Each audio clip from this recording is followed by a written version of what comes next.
परम मित्र मित्र सेन जी के स्मृति दिवस को आपने मनाया है और एक भव्य कार्यक्रम आपने जींद में आयोजित किया। उसकी श्रृंखला को जो आप रोहतक में मनाते थे उसको आपने जींद तक भी विस्तार दिया है। और उसके अलावा आपने एक शिक्षा का एक नया आयाम स्थापित करने का प्रयास किया है। क्या कहना चाहेंगे, किस प्रकार का ये कार्यक्रम रहा? देखिए, स्वर्गीय चौधरी मित्र सेन आर्य जी की स्मृति में पहले भी कार्यक्रम रोहतक के अलावा गांव खांडा खेड़ी के अलावा जींद में भी कई बार होते रहे हैं। उनके जन्मदिन के शुभ अवसर पर उसी श्रृंखला में आज यहाँ पर एक उनके जीवन दर्शन के ऊपर परिचर्चा का व्याख्यान का आयोजन किया गया, ताकि समाज की वर्तमान पीढ़ी उनके जो सोच और उनके विचार, उनके जो कर्म थे, उनसे प्रेरणा लेकर के और उनके अनुभवों का लाभ उठा करके अपने स्वयं के जीवन को सार्थक और सफल कर सके। इस उद्देश्य से ये आज व्याख्यान माला रखी गई थी, जो कि बहुत बड़े सामाजिक संगठनों के लोग, काफी प्रबुद्ध नागरिकगण इस कार्यक्रम में उपस्थित हुए और सबकी गरिमा में उपस्थिति में एक बड़ा लाभदायक कार्यक्रम आज आयोजित हुआ। सर, आपने मित्र स्तंभ के नाम से एक बहुत बड़ा ऐतिहासिक, एक प्रेरणादायक, एक दर्शनीय स्थल आपने तैयार किया है और उसके लिए आपने मन से सब लोगों को आमंत्रित किया है। तो आमंत्रण किस प्रकार से है, क्या वो दर्शन कर सकते हैं? देखिए, हमारा सौभाग्य है कि स्वर्गीय चौधरी मित्र सेन आर्य जी की जो परिकल्पना थी कि वो कहते थे कि भारत माता के भी मंदिर बनने चाहिए। भारत माता के वर्णन करते हुए उसकी जो भौगोलिक है, उसकी जो ऐतिहासिक है, सांस्कृतिक पक्ष है, हर चीज का विवरण देते हुए कुछ ऐसे स्मारक बनने चाहिए। वो जीवन में अपनी स्वयं चर्चा किया करते थे। उसी परिकल्पना को साकार करने का, मूर्त रूप देने का एक निमित्त बनकर के सौभाग्य हमें प्राप्त हुआ। कार्य ईश्वर ने किया, परमात्मा ने किया है, स्वयं चौधरी मित्र सेन जी की आत्मा ने किया है। हमें उसमें एक निमित्त बनने का सौभाग्य मिला है।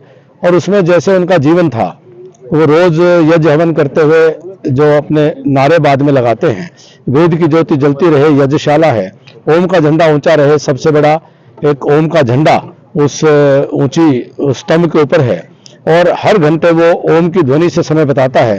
तो वैदिक ध्वनि ओम गुंजायमान हो, यह है उनकी परिकल्पना थी। और इसमें हर तल पर भारत के बारे में कोई ना कोई विशेष जानकारी है और इसमें ये आम जन के लिए खुला है। सब आकर के इसको देखें और भारत के बारे में जानकारी प्राप्त करें, भारत की संस्कृति, भारत की ऐतिहासिक विरासत के बारे में जानकारी प्राप्त करें, भारतीय दर्शन के बारे में ऐतिहासिक जानकारी प्राप्त करें, भारतीय जो महापुरुष हैं उनके बारे में जानकारियां प्राप्त करें। तो एक बच्चों के लिए भी और सबके लिए एक बड़ा दर्शनीय स्थल है। सब आए और सबका बहुत बहुत स्वागत है। सर, आपको उनकी स्मृति क्या ऐसी याद आती है? क्योंकि वो खुद तीसरी पास थे, लेकिन उनके सब बेटे, सब पारिवारिक सदस्य बड़े सक्षम और बड़े सफल व्यक्ति बने। तो उनकी कोई स्मृति आज के दिन आपको याद आती हो, कोई उनका प्रेरणादायक आपका मार्गदर्शन जिनकी वजह से आज आप इतनी बुलंदियों पे?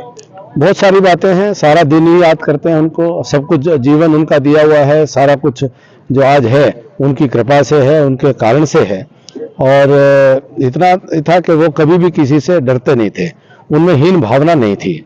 वो कहा करते थे कि अमेरिका का राष्ट्रपति दुनिया का सबसे शक्तिशाली व्यक्ति माना भले जाता हो, लेकिन अमेरिका का राष्ट्रपति हो या एक गांव के खेत में काम करने वाला गरीब मजदूर हो, दोनों केवल हार्ड मास के पुतले हैं। दोनों के अंदर अंतर इतना ही है, पुरुषार्थ का और संकल्प का अंतर है। एक सामान्य मजदूर भी पुरुषार्थ करके, मेहनत करके बड़े से बड़े, ऊंचे से ऊंचे पद पर जाकर के पहुंच सकता है। किसी भी व्यक्ति को हीन भावना नहीं रखनी चाहिए।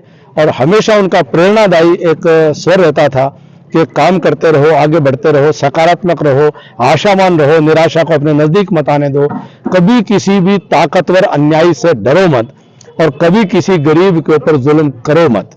ये उनका हमेशा प्रेरणा देती थी। बहुत बहुत धन्यवाद।